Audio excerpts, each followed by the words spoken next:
I hope you're doing well today. We're going to be looking in Genesis towards the end of the account of the flood. Our hymn today is There's a Light Shining. There's a light along the pathway, it's guiding me home, leading to that eternal day. And it beckons me on when the pathway seems dark. There's a light that is shining for me. There's a light guiding me. There's a light guiding me through the darkness of midnight.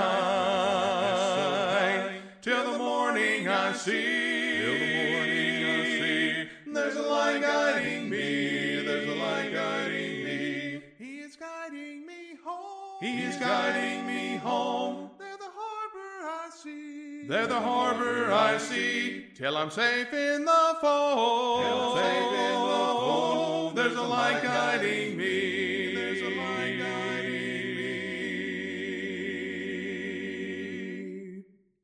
Appreciate it, Lee. Genesis chapter 7, towards the end of it.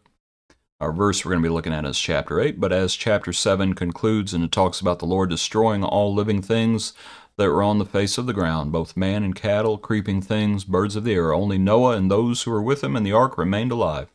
And the waters prevailed on the earth 150 days.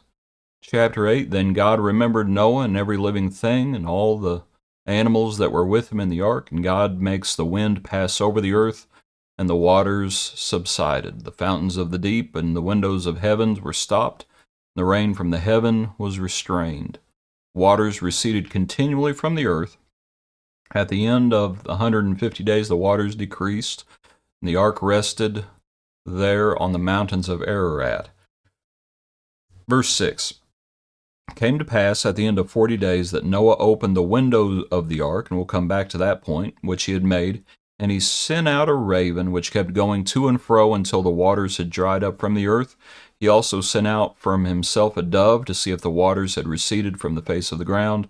But the dove found no resting place for the sole of her foot. She returns to the ark, for the waters were on the face of the whole earth. So he put out his hand and took her and drew her into the ark to himself. He waits another 7 days, and again he sent the dove out from the ark, and the dove comes back with the freshly plucked olive leaf that was in her mouth, and Noah knew that the waters had receded from the earth. And then he waits another 7 days, and we'll read that here in just a moment. But let's look in verse 7. And simple point, he sends out a raven. And the New King James phrases it how it does on the screen, kept going to and fro.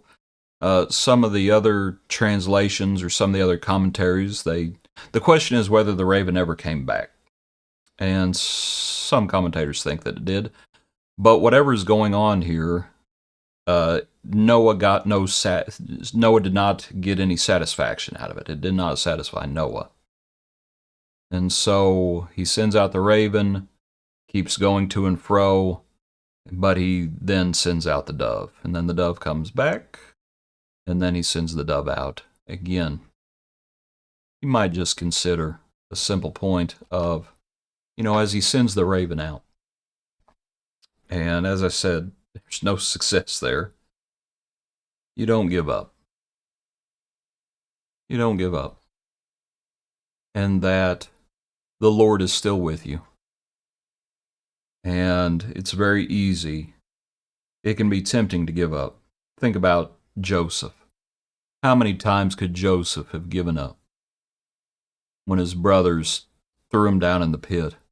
When his brothers sold him to the Ishmaelites. When Potiphar's wife lies about him.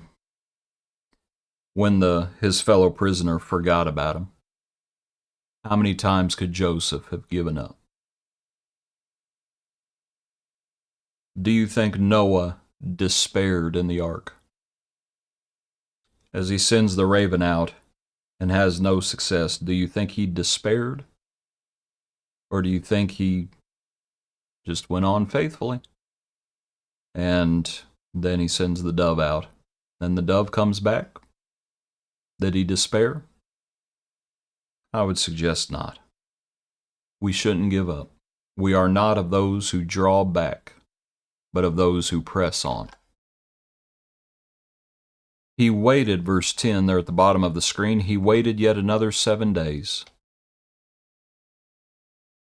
Verse 12, he waited yet another 7 days. Patience. The Lord calls us to have patience. We want things quickly. We want things in the here and now. And the Lord says, be patient. If Noah would have left the ark now, what would he have found? His feet may not have touched the ground. And if his feet did touch the ground, it might have been real muddy. You might notice, I believe it speaks about, as they do disembark, I believe it speaks about, if I can find it quickly, let me look for it. Oh, is it in the next chapter? Oh, I must be back in chapter 8. But I believe it talks about dry ground. Yeah, pardon me. It's right there in verse 13. And indeed, the surface of the ground was dry. So you might consider that as well. The Lord wanted him to be patient, and he needed to be patient. And that's the same thing that we need to be. We need to be patient. Patient in time, patient in the midst of trials and tribulations, patient with others, patient with the Lord. Might consider all of those ideas. Back to our passage. And I was thinking about, he opened the window of the ark. And remember how long it had been. And that's why I wanted to read the end of chapter 7. 150 days. And it came to pass at the end of 40 days that Noah opened the window of the ark which he had made. And then later on it speaks about him taking the covering off, removing the covering of the ark and looking. And indeed the surface of the ground was dry. What do you think the ark smelled like for 150 days?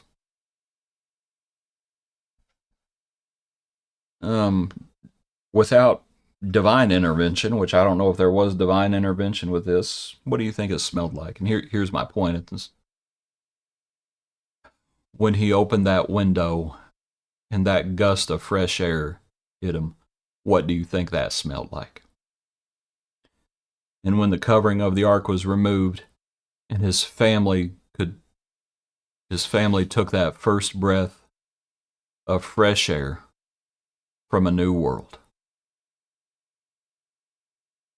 How wonderful do you think that was? You know, here it's winter time. You know, the first time you open your windows in the spring and the fresh air hits you. Might consider as nature was springing back to life, as evidenced by the dove with the leaf, and they could smell the new world. Just wonderful. Might consider our hymn, There's a Light Shining. The window, as Noah opened the window. Appreciate you. Hope you have a good day. Join us tomorrow for another portion of our daily praise.